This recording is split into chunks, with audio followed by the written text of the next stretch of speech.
Bonjour à tous et bienvenue dans l'épisode numéro 66 du podcast de Traverser la frontière. Bon alors, pour cette interview, nous avons un récidiviste qui s'appelle Romain, parce qu'il était déjà venu sur le podcast il y a plus d'un an pour l'épisode numéro 37. Et à l'époque, on avait fait un podcast entièrement centré sur sa façon de vivre et de voyager en même temps depuis 6 ou 7 ans. Et donc il revient sur le podcast parce que d'abord parce que je l'aime bien Romain et ensuite parce qu'il a encore plein d'histoires à vous raconter, notamment en ce qui concerne le volontariat. Donc c'est un petit peu le cœur de cette interview. Donc c'est comment on peut faire du volontariat en Amérique du Sud, parce que Romain il en a fait pendant 4 mois avec sa copine pendant qu'il voyageait là-bas. Et donc voilà, je l'ai appelé, il était en direct de Barcelone, moi je suis toujours au Vietnam. Et dans cette interview, il va nous parler de son voyage de 15 mois dans toute l'Amérique, donc des États-Unis à la Patagonie.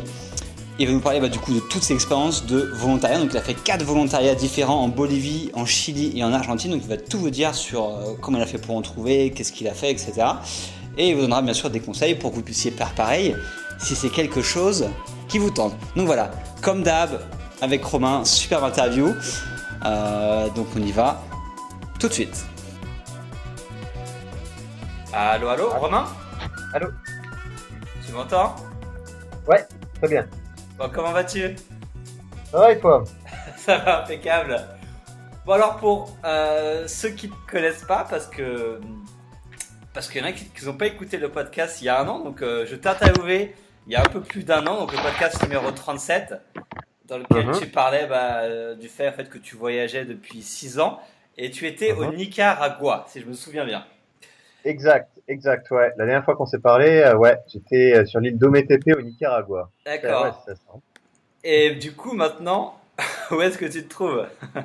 Alors, là, on est à Barcelone depuis 3 mois maintenant. On a terminé notre road trip dans les Amériques en décembre dernier. On a passé un petit mois en France pour fêter Noël et le Nouvel An. Et donc là, on est arrivé à Barcelone le 19 janvier. Ok, ça marche. Et juste, tu peux nous parler un peu de ce road trip ? C'était quoi le... Tu m'as dit que tu étais parti 15 mois, c'est ça ? Ou qu'est-ce que tu as fait ? Où est-ce que tu es allé ? Tu peux nous faire un petit résumé ? Alors, petit résumé, on est parti depuis les États-Unis. Alors, pour résumer rapidement, avant ça, on était en Nouvelle-Zélande pendant 3 ans. On a économisé, on a vécu là-bas, Ouais. et on avait ce rêve de partir dans les Amériques, notamment Amérique latine, et États-Unis et Amérique centrale, pour découvrir la culture, pour apprendre l'espagnol, et parce que ce continent nous fascinait quand même pas mal depuis pas mal d'années. Et donc, on s'est décidé. Donc, on a fait un Auckland de Los Angeles à un prix imbattable d'ailleurs. On a trouvé un billet à $350. Comme Waouh. quoi, il faut chercher sur Skyscanner, il faut chercher sur toutes les sites internet, comparer, etc. Je crois que tu avais fait un article d'ailleurs sur ça, sur comment trouver les vols les moins chers possibles. Et il faut vraiment chercher. Ouais. Donc ça existe. Et donc par la suite, on a passé 5 semaines aux États-Unis sur la côte ouest. On a loué une voiture, on a fait pas mal d'États, on a fait 6 au total. On est monté jusqu'à Yellowstone, on a fait un parcours classique, Yosemite, Monument Valley, Grand Canyon, etc. Après, on a pris un autre avion, on est allé au Mexique, où on a passé un mois sur la côte sud, côte Caraïbe, le Yucatan, le Chiapas, donc des plages de rêve et des gens très très sympas. Et après, donc, on a enchaîné sur l'Amérique centrale. L'Amérique centrale où on a passé 3 mois et demi. Donc, en résumé, on a fait Guatemala, Honduras, Costa Rica, Nicaragua, Panama. On a zappé le Salvador et le Belize. Le Salvador parce que c'était un peu trop tendu à l'époque. Ça reste un peu le bad boy de l'Amérique centrale, donc c'était un peu risqué. Et le Belize parce que c'était trop cher au final. On voulait faire de la plongée là-bas, mais ça coûtait extrêmement cher, donc on s'est dit non, on préfère le faire au Honduras. À 3 mois et demi en Amérique centrale. Par la suite, on a pris un bateau de croisière pour faire Panama-Colombie parce que il y a peu de gens qui le savent, mais il n'y a pas de frontière terrestre entre le Panama et la Colombie. Ouais. Même si c'est deux pays qui se touchent. Alors, il y a une route au milieu de la jungle, enfin c'est plus une piste, mais qui est contrôlée par les narcotrafiquants, qui était contrôlée par les FARC. Enfin, même les locaux eux-mêmes l'empruntaient pas parce que c'était vraiment très très dangereux. Donc c'était soit par avion, soit par bateau. Et donc on a pris un bateau croisière. On est passé par les îles de la San Blas qui sont extraordinaires. Et on est arrivé en Colombie. Et de là, en fait, on a passé quasiment 11 mois en Amérique du Sud. On a fait la Colombie, l'Équateur, le Pérou, la Bolivie, le Chili, l'Argentine, le Brésil. Donc sur quasiment 11 mois. Et donc on est parti du Brésil, de Rio de Janeiro, pour revenir à Londres. Là aussi un super prix. Rio de Janeiro, Londres, 300 euros. Allez. Donc sympa. Sympa. Je donne l'astuce d'ailleurs en passant par la compagnie Air Marocco, donc Air Maroc. Ouais. On a fait Rio de Janeiro, Casablanca, Casablanca, Londres, donc avec un arrêt à Casablanca de 1 heure, même pas, et donc 300 euros. Donc, Énorme. voilà. Et donc ils font ce vol régulièrement toute l'année. Donc pour les gens qui veulent aller au Brésil, Air Marocco, regardez. Ok, bah c'est un Voilà, bon plan ça. voilà, très bon plan. Et donc voilà, donc on est revenu le 19 décembre après voilà après 15 mois de road trip qui sont enfin extraordinaires, quoi, qui étaient extraordinaires. Waouh, ouais, ça devait être cool. Et du coup, qu'est-ce que tu as pu apprendre? Parce que tu t'es parti pour découvrir bah, en partie l'Amérique latine. Tout à fait. Quels sont les trucs qui t'ont le plus marqué du coup? Parce que tu as quand même l'habitude de voyager, notamment en Asie, en Océanie, etc. Mais en Amérique latine, du coup, c'est quoi les trucs qui t'ont vraiment marqué ou que tu te souviens vraiment de?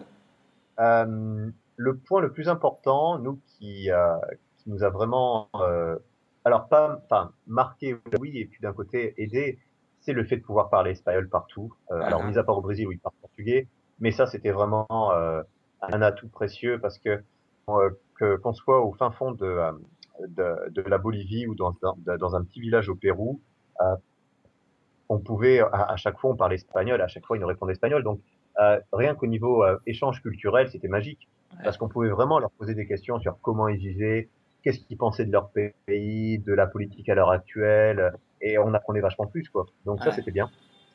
Comparé à l'Asie, où, par exemple, bah, tu dois mieux le savoir que moi, tu es au Vietnam, où encore dans les grandes villes, ça va, ils parlent anglais, mais dès que tu t'éloignes dans les campagnes, pour discuter, c'est impossible, quoi. ouais.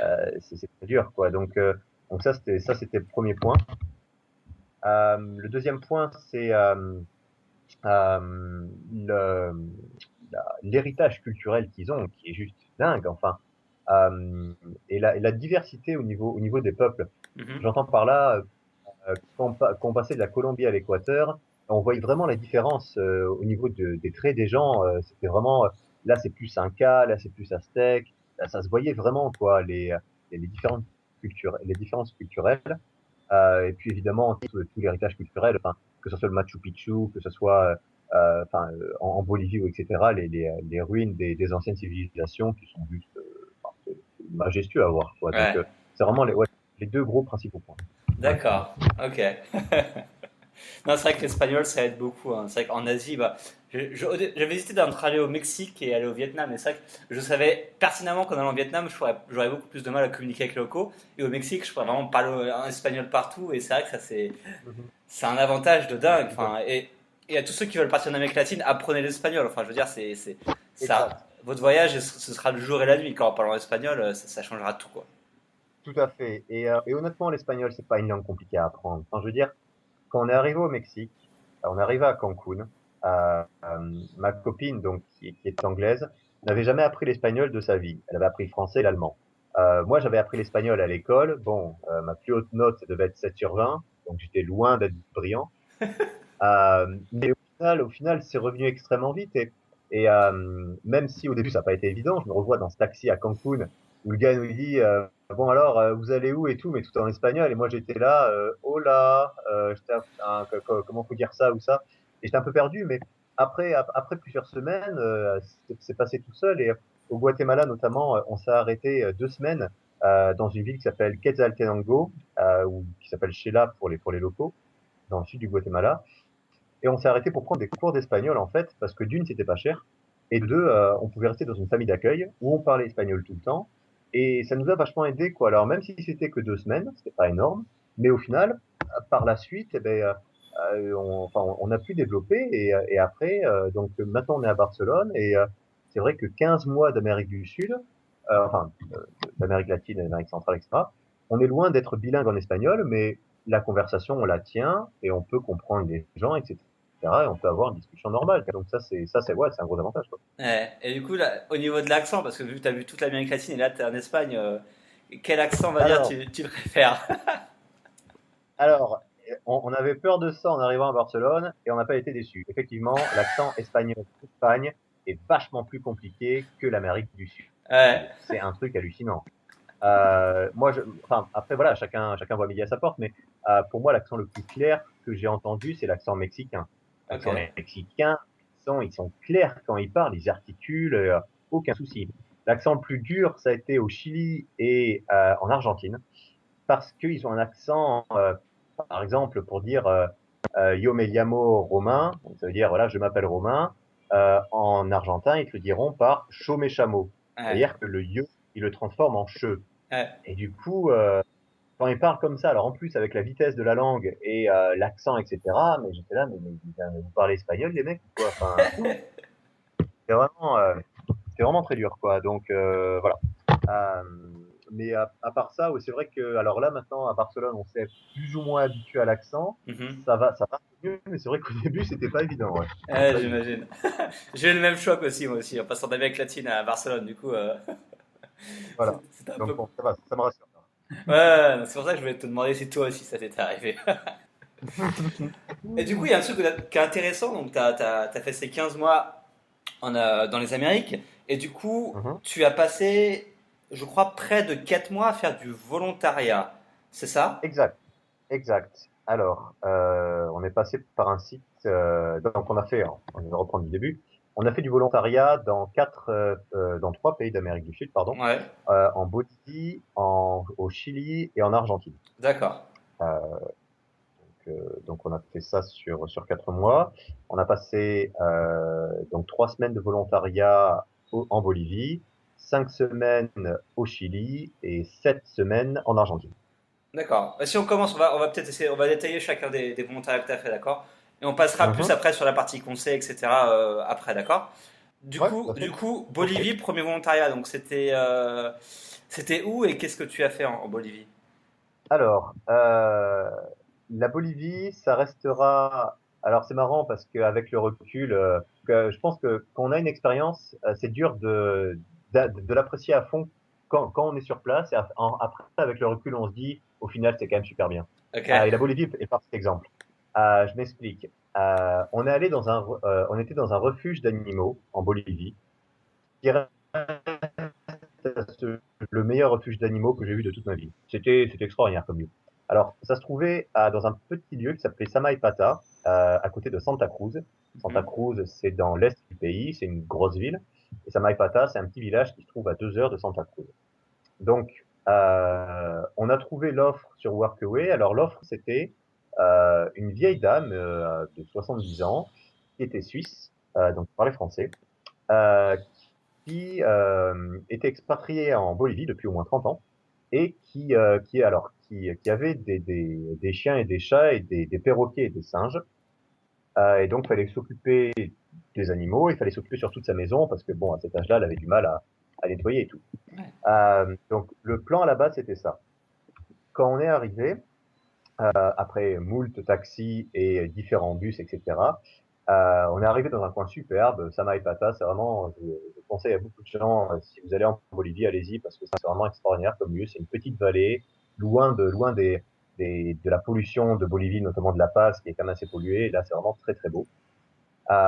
Et donc, on est arrivé chez cette petite grand-mère, très sympa. Donc, elle nous a expliqué les tâches, etc. Donc, c'était 3 à 4 heures de boulot par jour le matin, donc nettoyer la maison, donner à manger à ses chiens, à ses chats, aux perroquets, aux singes, etc.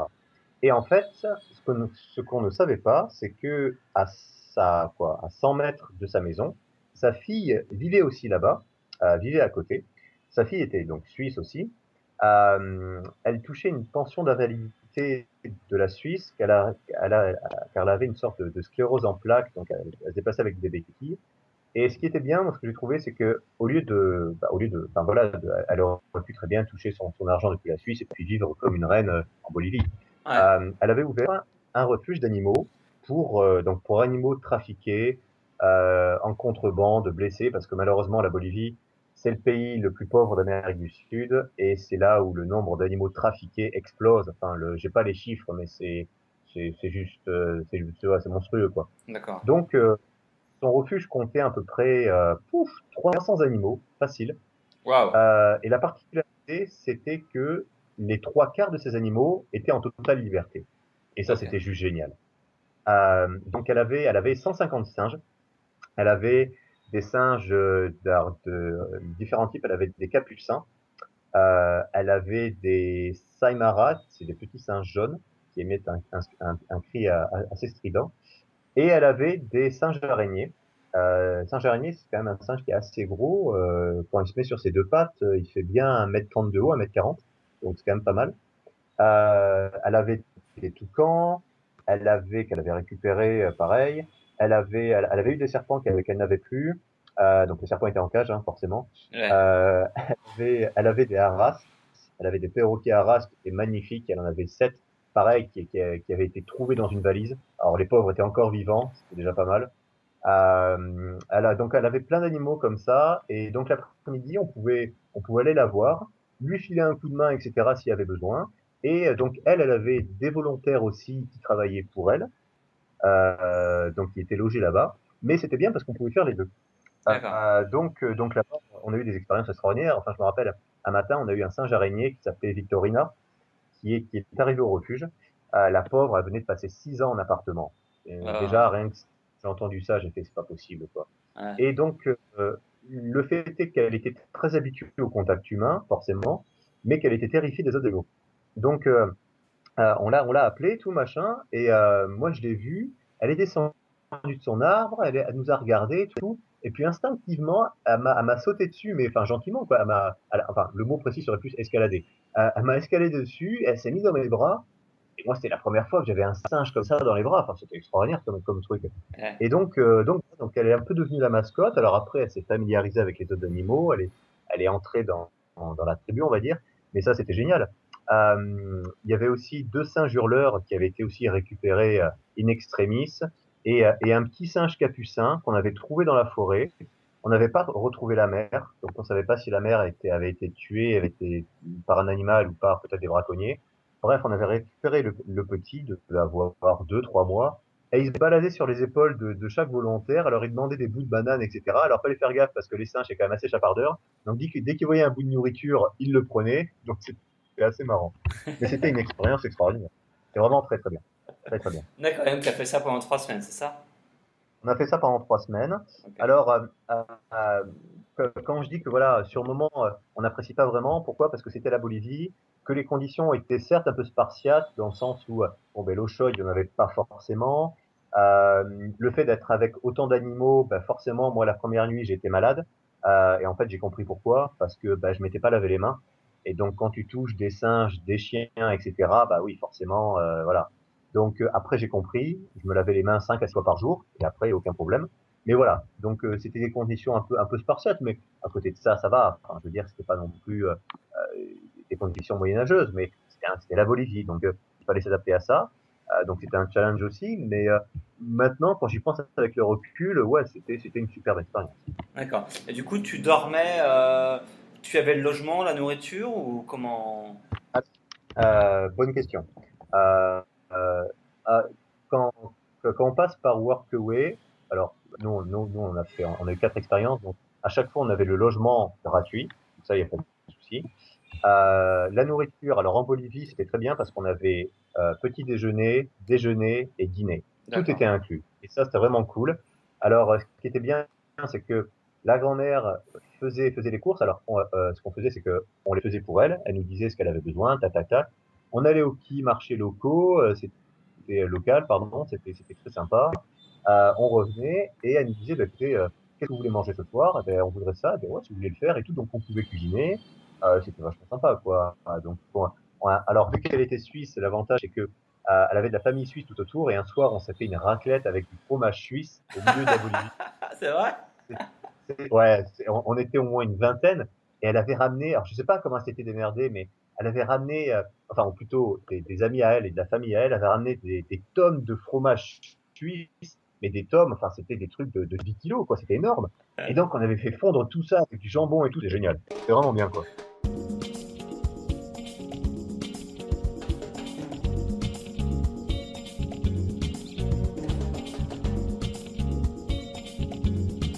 Donc ça, c'était le premier que tu as fait en Bolivie. Ensuite, t'es Hein. parti où du coup pour deuxième volontariat? Alors, deuxième volontariat, on a enchaîné de suite avec le Chili. C'était épique d'ailleurs le transport. On a pris deux vols internes et deux bus, 3 jours de voyage non-stop pour arriver à l'autre Workaway. D'accord. On est arrivé et ils nous ont vus, ils nous ont dit bon, j'imagine que vous allez dormir de suite. Ouais, s'il vous plaît, ouais, ça serait sympa parce que là, on n'en pouvait plus. Alors là, c'était marrant parce que je venais de parler des conditions un peu spartiates de Bolivie. Et là, on est arrivé au Chili, le Chili qui est un pays quand même très riche. Et ouais, là, on a vu la différence. Donc là, on est arrivé dans un petit bled qui s'appelait Vicuña, qui était à côté d'une grosse ville qui s'appelait La Serena, qui est dans le nord du Chili. La Serena qui est pas très loin du désert d'Atacama, de San Pedro de Atacama. Enfin, quand je dis pas très loin, c'est 800 bornes. Mais vu que le Chili, ça fait 5000 km de long, 800 bornes là-bas, c'est pas grand-chose. Ouais. Donc, voilà. Donc on était là-bas. Euh, Pareil, alors, on avait trouvé une offre. C'était un couple de Chiliens qui tenait une guest house Airbnb de luxe parce qu'ils avaient quand même une piscine, ils avaient 2 hectares de terrain. Ils n'avaient pas beaucoup de chambres, ils en avaient 5, mais alors des photos qu'on voyait, c'était quand même des chambres haut de gamme. Hein. C'était clean, c'était, enfin, la façon dont c'était décoré, bon. Et en fait, à la base, ils demandaient une personne pour les aider aux tâches quotidiennes. Et on leur a dit, bah, écoutez, nous, on est un couple, est-ce que c'est possible et tout. Et ils nous dit, écoutez, on n'a jamais essayé avec un couple, mais pourquoi pas, vous nous semblez bien, donc on va essayer. Et donc, en fait, on est arrivé là-bas, donc on avait notre propre chambre, qui était, enfin, pour nous, c'était le luxe, on avait 2 l'eau chaude, donc ça aussi, c'était un grand luxe pour nous. Ouais. Et donc, ils avaient deux dalmatiens, ils avaient 2 ou 3 ans, qui étaient adorables. Et donc, ils avaient une immense propriété, quoi. Alors, c'est assez marrant parce que le nord du Chili est connu pour être assez sec. Je crois qu'ils nous avaient dit ils avaient 20 jours de pluie dans toute l'année. Enfin, c'était ridicule. Donc, du coup, le sol était très sec et ils avaient un immense jardin. Donc, ils arrivaient à l'apprivoiser, pardon, je vais y arriver, à le mettre en arrosage parce que en fait, ils avaient un système d'écluses qui tirait de la rivière. Donc l'écluse en fait faisait tout le tour du village et chacun prenait ce qu'il avait besoin en eau. Donc ça c'était bien. Donc nos tâches étaient ça, c'était moi je m'occupais du jardin, je faisais toute la partie arrosage. Alors aussi j'avais oublié de mentionner, ils avaient 2 moutons, donc 2 moutons qu'il fallait sortir, qu'il fallait mettre dans le pré pour les faire paître, etc. Le soir, fallait les rentrer. Donc ça, c'était marrant. Donc ils avaient tout un jardin à s'occuper. Ils avaient la piscine à s'occuper, etc. Donc il y avait du boulot, ça c'était bien. Et Amy, ma copine, elle s'occupait des chambres. Ok. Donc le matin, elle s'occupait du petit déjeuner. Alors ils avaient un petit déjeuner, il faut dire qu'il était quand même plus que copieux. Hein. Ils avaient des avocats frais, des œufs, des toasts, différentes sortes de fruits, parce qu'en fait il y avait un marché local à côté, et tous les matins en fait ils y allaient pour s'achalander en produits frais. Et Ok. donc ils avaient un petit déjeuner qui était vraiment sensationnel. Donc ils prenaient soin à le faire. Et c'est vrai que tous les clients étaient à chaque fois là, oh là là, c'est dingue. Alors ce matin, qu'est-ce que vous voulez? Un jus de banane, un jus de kiwi, un jus de pomme fraîchement qui viennent de l'arbre. Ouais, donc c'est vrai que c'était sympa. Donc voilà, donc on a passé 5 semaines là-bas. On s'est aussi évidemment baladé tout autour. Alors ce qui était bien, c'est que dans tous ces workaways qu'on a fait, à chaque fois on a essayé de trouver des endroits assez excentrés, loin des touristes en fait, parce Mhm. qu'on voulait vraiment vivre l'expérience à fond, quoi. C'est-à-dire parler avec des gens vraiment de la campagne et de voir comment ils vivaient. Donc c'était bien parce qu'on était un peu l'attraction aussi à chaque fois. On était les 2 seuls blancs ou les 2 seuls touristes entre parenthèses. Donc les gens venaient nous demander d'où vous venez. Ah, vous venez de France, d'Angleterre. Ah oui et tout. Donc c'était intéressant, c'était marrant, c'était bien. Les petites stars locales, quoi. Voilà, c'est ça. C'était un peu ça. Donc ouais, chaque soir, ils avaient un coucher de soleil qui était magnifique, qui disparaissait dans les montagnes. Il y avait un ciel, mais qui était dingue. Ah, c'était vraiment très beau, très très beau. Ok. Waouh, c'est cool, ça a l'air vraiment sympa pour le coup. Ouais. Ah ouais, c'était voilà, le nom me revient. C'était dans la vallée de l'Elqui. La vallée de l'Elqui est très connue au Chili parce que c'est là où ils font pousser toutes les vignes. Alors pas forcément pour du vin, mais pour de l'alcool local qui s'appelle le Mhm. pisco sour. Alors à décrire c'est dur parce qu'en France on n'a pas l'équivalent. Mais en fait, c'est de l'alcool à 30, 40 ou 50 degrés. Je peux vous dire qu'à 50 degrés, c'est dur à avaler, quoi. Ouais, Waouh. Mais par contre, à 30 degrés, mixé avec du jus d'orange ou du jus d'abricot, c'est extrêmement bon. C'est vraiment très très bon. ok. Donc, je conseille aux gens qui, s'ils vont au Chili, passer par la vallée des Kiki. Vous le regretterez pas, c'est vraiment très beau. Et vous pourrez ramener une petite bouteille en même temps. Ok, que de bons conseils, hein, Romain. Merci. Voilà. Ouais, comme d'hab. Ok, donc après le Chili, t'as fait quoi? T'as traversé la frontière pour aller en Argentine, non? Alors voilà, après ce volontariat, ma mère et son copain sont venus me voir. Donc c'était bien parce que ça nous faisait un petit break. Et on a passé 3 semaines avec eux. Donc on a fait le désert d'Atacama, on a fait Santiago du Chili, on a fait Valparaiso et on a fait l'île de Pâques, qui était extraordinaire. On reparlait dans une autre interview, mais c'était vraiment très sympa. Ouais. Et donc quand ils sont partis, on avait déjà arrangé l'autre workaway pour aller en Argentine, pour aller donc au nord de l'Argentine, dans la région de Cordoba. Pourquoi le nord de l'Argentine? Parce que on était en août, c'était en août dernier, et vu que c'est l'hémisphère sud, en août c'est l'hiver. Et l'hiver en Argentine, en Patagonie, il fait froid. C'est du -10, -20. Ouais. Donc on voulait attendre en fait, on voulait attendre de faire la Patagonie en novembre. Donc on s'était dit bah tiens là on est en c'était août-septembre, donc on s'était dit bah tiens on va passer 2 mois en Argentine au nord. Comme ça on va pouvoir faire du workaway, pas dépenser beaucoup et comme ça attendre pour faire la Patagonie. Donc c'est ce qui s'est passé. On est arrivé là-bas, on est arrivé le 17 août, je me rappelle encore. On est arrivé le 17 août alors c'était pas à Cordoba même, c'était à 150 km de Cordoba. Pareil dans des petits villages. Alors là, notre job, c'était quoi? Pendant 5 semaines, on a été professeur d'anglais. On a été professeur d'anglais dans un petit village où il y avait une école privée qui était tenue par une Américaine et son mari qui était pour le coup argentin. Et donc, qui enseignait l'anglais à des enfants, des adolescents et des adultes. Alors, c'était des cours de 1 heure à chaque fois. Et c'était le maximum d'élèves qu'on avait, c'était 4 ou 5. Donc ça, c'était D'accord. bien, c'était pas des classes de 30. Donc ça, c'était bien. Alors pour moi, c'était quand même un défi parce que autant ma copine est anglaise et est prof d'anglais, donc du coup pour elle, c'était bien. Autant pour moi, l'éducation et l'enseignement, c'était la première fois. Surtout qu'en plus, c'était quand même une langue étrangère. Alors certes, je suis bilingue anglais, mais quand même quoi, c'était quand même pas si évident que ça. Mhm. Et donc, bah, c'était un challenge à relever que j'ai relevé. Alors, autant avec les adultes et les adolescents, je m'en sortais, autant avec les enfants, c'était quand même plus dur. Parce que c'est vrai que, et en fait, il fallait tout traduire. Parce que, imaginez un enfant de 7 ans en France qui apprend l'espagnol, bah, faut tout lui traduire en français. Et là, c'était pareil, en fait. Il fallait tout traduire en espagnol. Faut leur dire, bon, ben, voilà, comment ça se dit telle chose en espagnol. Voilà, comment c'est dit, c'est a tree, voilà, un arbre en anglais. Ah oui, donc ça ça faisait partie du challenge. Donc là aussi, on était logé, nourri et blanchi. Là, par contre, on n'avait que le repas du midi qui était D'accord. inclus. Ok. Mais au final, sachant que en fait, il nous donnait la bouffe donc pour le midi, et en fait, il nous donnait tellement qu'on avait largement assez pour faire le son final. Ça allait, donc on faisait des courses au supermarché local. Bon, au final, ça allait, quoi. C'était pas très très cher. D'accord. Donc ça, c'était bien. Donc on est resté 5 semaines aussi. Pareil, à visiter les environs. Il y avait beaucoup de choses à faire.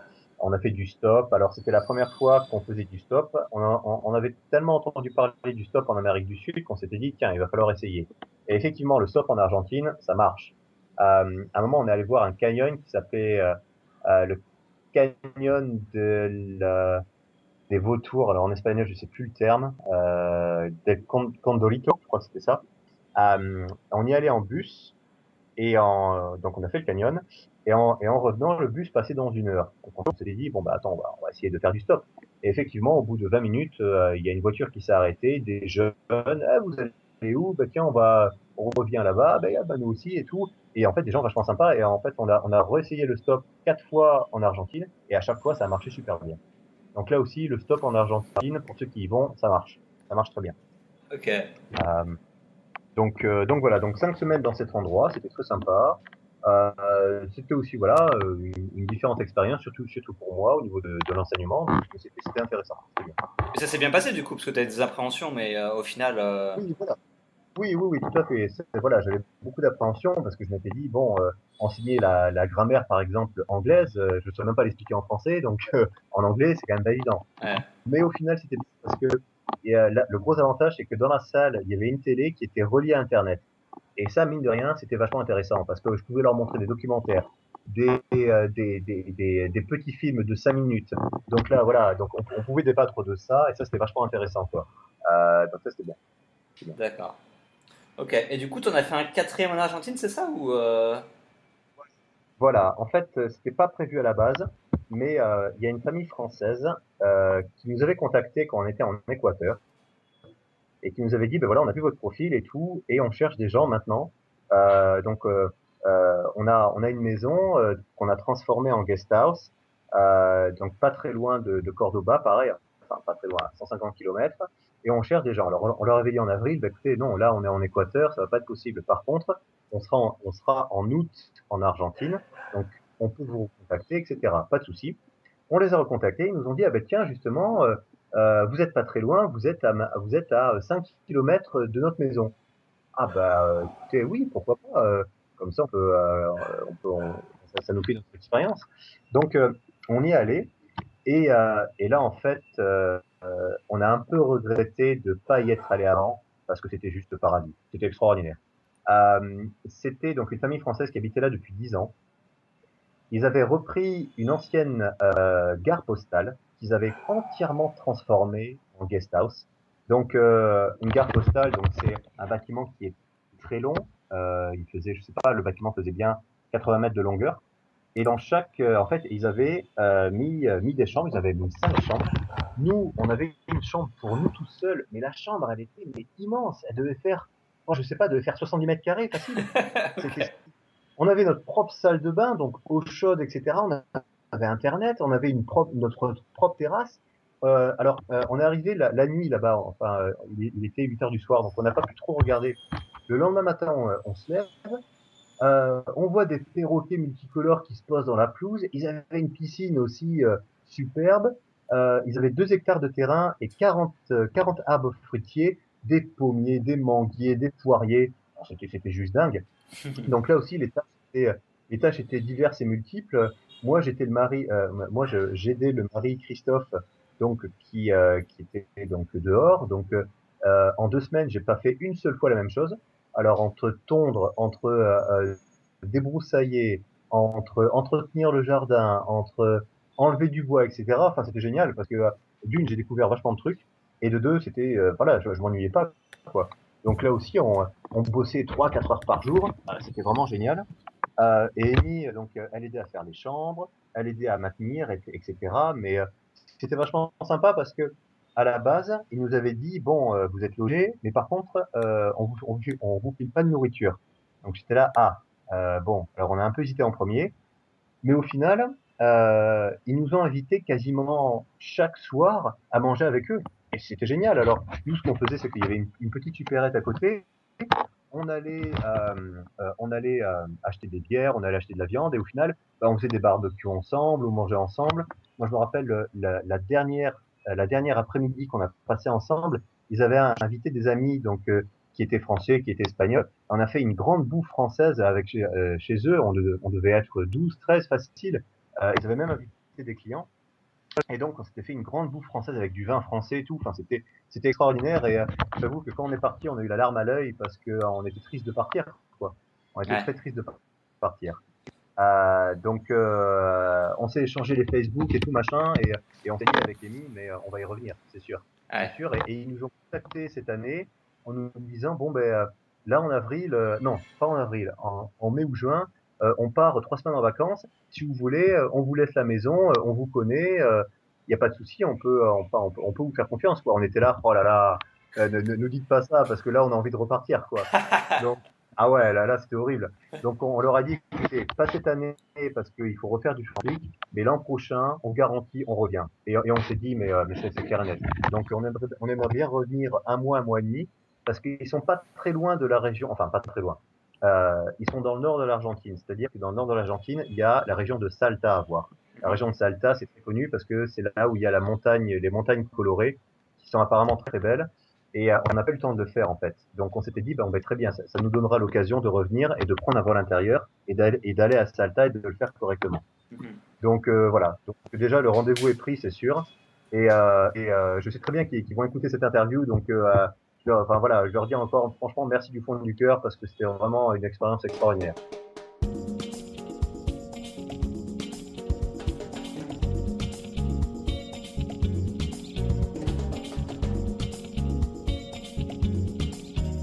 Et du coup, c'est quoi des conseils pour les personnes qui justement veulent faire du volontariat, soit en Amérique du Sud, soit un petit peu partout dans le monde. Donc, est-ce que tu peux me dire, bah, toi, comment tu l'as trouvé et quels sont tes conseils pour maximiser un petit peu cette recherche et arriver à en trouver, quoi? Alors, la première chose, ça serait enfin, déjà il y a différents organismes de volontariat. Il y a Workaway, il y a Woofing et il y a Helpix. Je crois que c'est Mhm. les trois principaux. Donc à partir de là, ça serait de construire un profil. Donc quand vous êtes sur Workaway, sur Woofing, vous avez à faire un profil. Donc le profil, il est vachement important parce que bah, c'est vous en fait. Enfin, vous, entre parenthèses, vous vendez. C'est-à-dire, ben voilà, je m'appelle Romain, ou je m'appelle machin, j'ai 33 ans. Dans ma vie, j'ai fait ça, ça, ça, ça, ça. Je suis intéressé par ça et ça. J'adore les animaux ou pas. Enfin, il n'y a pas de honte à le dire. J'aime faire ça, mais pas ça. Je suis très bon dans ça. Je suis moins bon dans ça. Enfin voilà, vraiment se décrire à fond. Parce que pour l'autre qui regarde votre profil, il va dire ah ben tiens, lui par exemple, il dit n'importe quoi. Lui par exemple, il aime bien les animaux. Ben tiens, j'ai 2 chiens, ça va bien passer. Lui, il aime bien faire la cuisine. Ah ben très bien, comme ça, tac, voilà. Donc vraiment développez votre profil à fond. N'hésitez pas.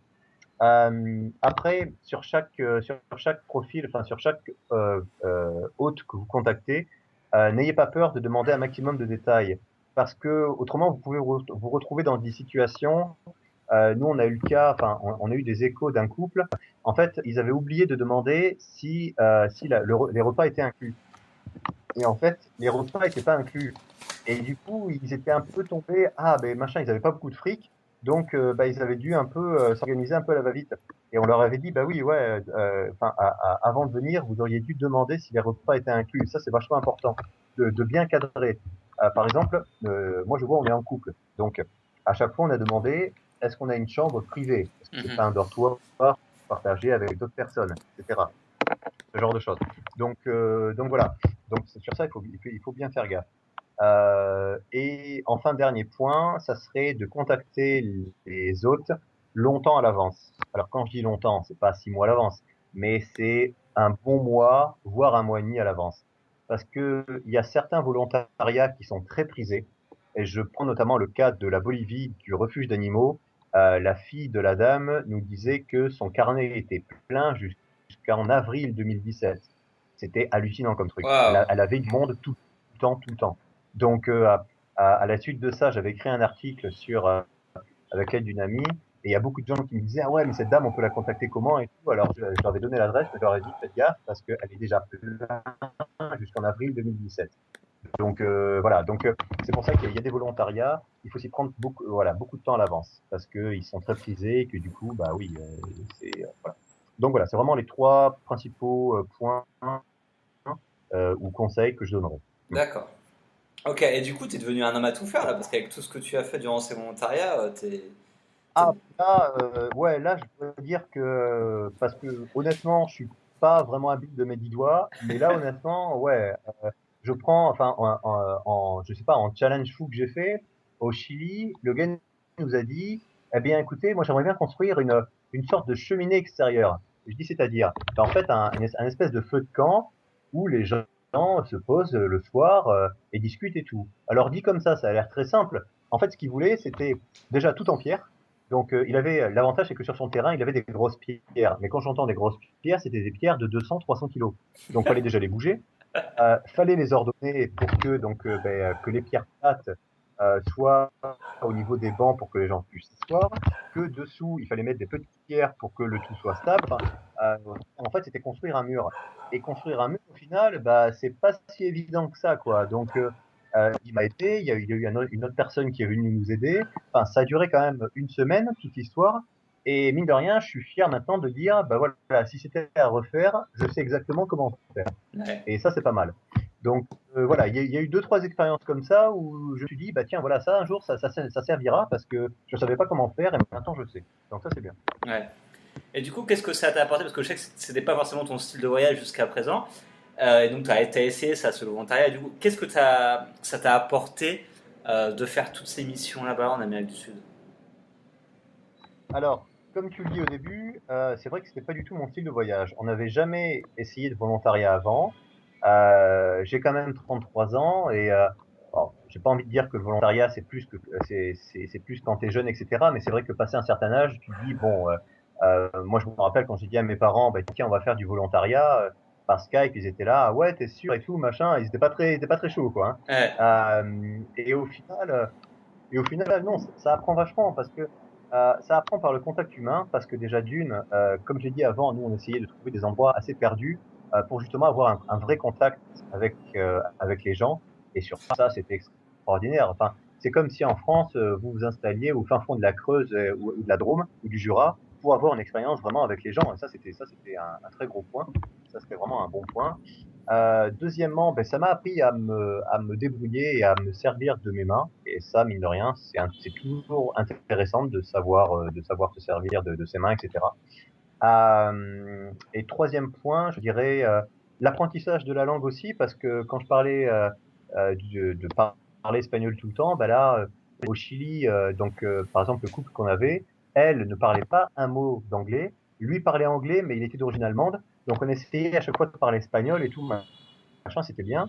Quand on a eu le contact avec en Argentine, où il fallait donner des cours d'anglais pendant 5 semaines, au final, on passait la moitié de notre temps à traduire en espagnol, mais ça ne nous dérangeait pas parce que justement, comme ça, on développait l'espagnol aussi. Donc ça, c'est bien.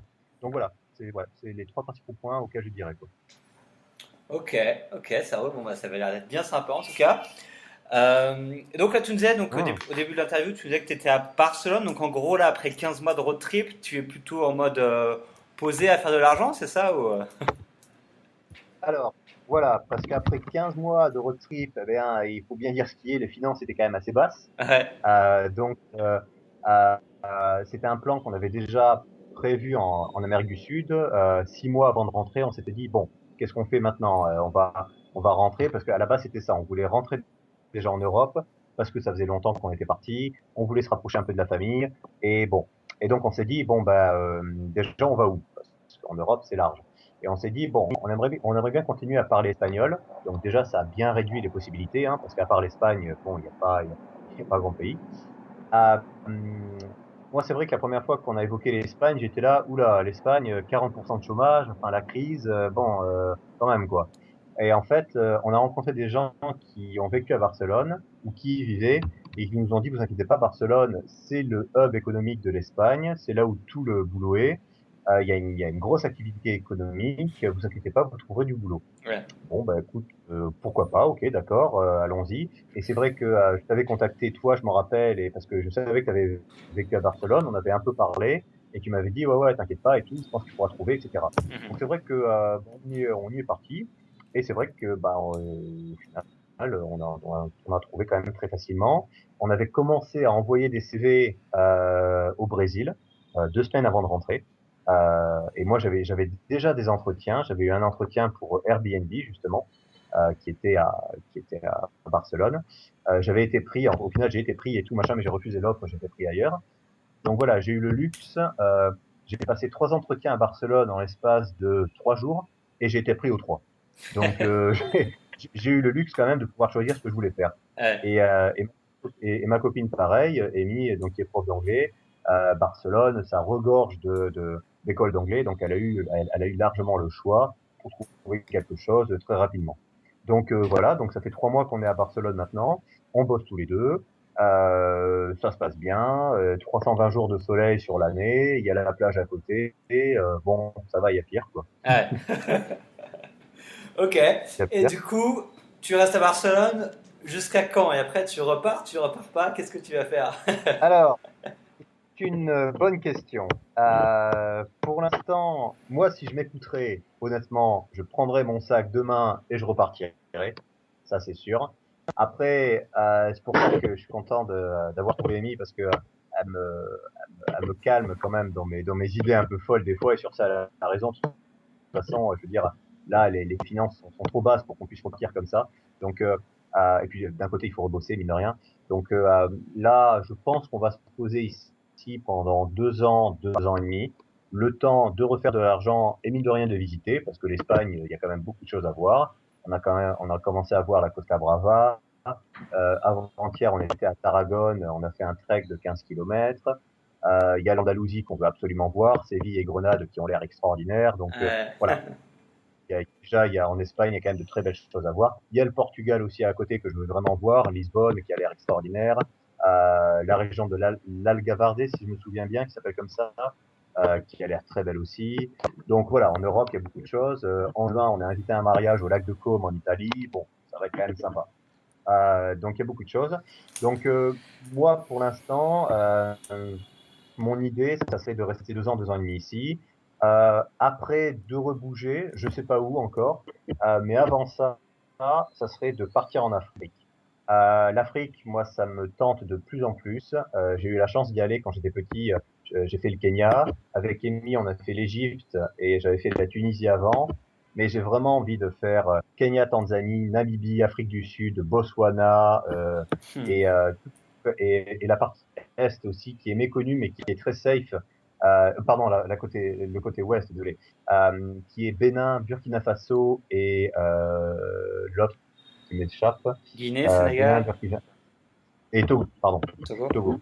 Euh, et j'ai rencontré beaucoup de gens qui ont fait du workaway justement là-bas et qui m'ont dit mais c'est des gens ultra sympas, il y a aucun souci et tout. Et j'ai un pote qui a fait un trip pendant 6 mois en Afrique, qui a fait donc Kenya, Tanzanie, Botswana, Namibie, Afrique du Sud. Il était en sac à dos. Et je lui ai dit justement, est-ce que c'est possible de le faire en sac à dos? Il m'a dit, c'est tout à fait possible. Il y a des backpackers qui existent. C'est beaucoup moins cher qu'on le croit, parce que pour faire les safaris, etc., à vue d'Europe, ça a l'air d'une fortune monumentale. Mais en fait, lui, il est arrivé à se débrouiller à faire des safaris de 5 jours pour $200, avec guide inclus. Donc, c'est possible. Okay. C'est possible. Donc du coup, moi ça tarde de plus en plus. Et comme j'ai dit à Amy, je lui ai dit écoute, on a fait un road trip de plusieurs mois en Océanie, en Asie, en Amérique du Sud, donc dans les Amériques. Il nous manque l'Europe et l'Afrique. Ouais. Donc l'Europe, on y habite, donc c'est pas un souci. Il nous manque l'Afrique. Donc je lui ai dit écoute, moi dans les 2 ans on y va. Et j'ai commencé à regarder les workaway en Afrique. Oh là là là là, j'ai vu des choses. J'ai vu des choses en Namibie, en Botswana, au Kenya, en Tanzanie, être dans des lodges avec à côté les éléphants et tout. Oh, oh. Donc, faut pas trop que je regarde parce que je me connais, je suis capable de partir comme ça, quoi. Ouais. Donc, faut que je me raisonne. Bon, là, pour l'instant, on va rebosser, on va rebosser, et d'ici 2 ans, allez, on repart. Ça marche. Eh ben, écoute, on se reparlera sur le podcast prochainement, d'ici 1, 2, 3 ans, on va voir. Parce que je suis convaincu que tu vas vivre encore des trucs de dingue. et puis voilà, on va s'arrêter là. Et du coup, juste te remercier Romain d'avoir encore une fois, pour la deuxième fois, pris le temps de. C'est la première fois que j'ai quelqu'un qui arrive sur le podcast une deuxième fois. Donc, Exact. Donc ouais, je suis plutôt fier et puis je suis content aussi pour toi parce que ça se passe bien aussi de ton côté. Et j'espère que ça va continuer bien de ton côté. Donc j'espère qu'on pourra se voir à Barcelone en face à face. Ça serait bien. Bah ouais, on s'est jamais rencontrés. Voilà. Donc ça serait bien de pouvoir se voir en face à face et puis de continuer à voyager quoi. Donc, Ça marche. Bon, merci Romain. Et puis du coup, à la prochaine fois alors. ça marche. À la prochaine fois. Allez, salut, ciao.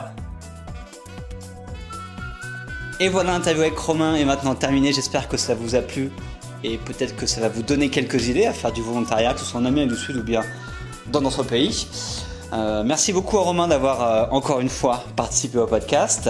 Merci beaucoup à vous, évidemment, d'avoir écouté le podcast jusqu'au bout. Et n'oubliez pas que si vous appréciez le podcast et les interviews que je fais, vous pouvez me laisser une évaluation sur iTunes à l'adresse internet suivante, traverserlafrontière.com/iTunes.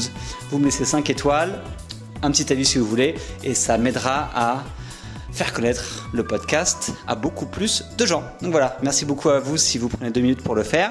Et dans tous les cas, on se retrouve très très vite pour un nouvel épisode. À bientôt, ciao.